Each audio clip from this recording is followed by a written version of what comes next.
also just like to take a personal note of privilege to say, please keep Dr. Martin Luther King Jr.'s name out of your mouths. Yes.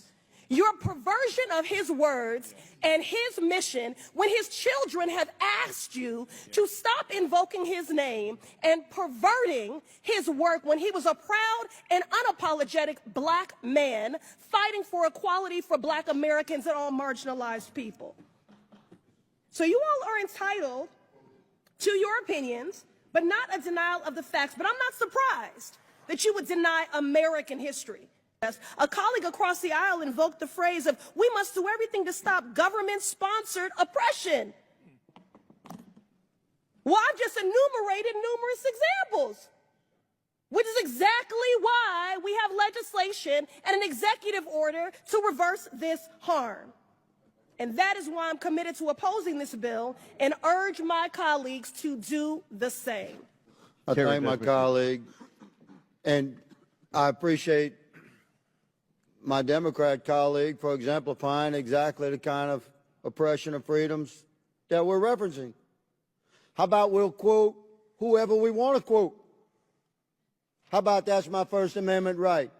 That's exactly the kind of baked-in oppression. Like, how dare a white Republican quote Martin Luther King? We actually had a congressman say that just now in this committee.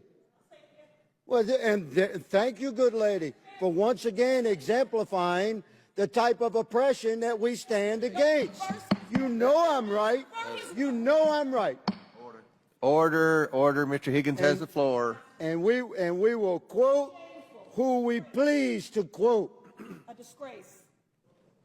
And we will continue to speak freely because I'm a veteran. That's the country that I serve. That's the Constitution I swore an allegiance to. And that oath has no expiration date. I will fight for it with my last life's blood.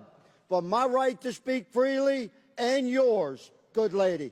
You will never hear me saying, how dare you quote anybody you please to quote. And that exemplifies, America, precisely the type of institutional oppression that my colleague, Mr. Cloud's bill, for which I'm an original co-sponsor, hopes to push back against.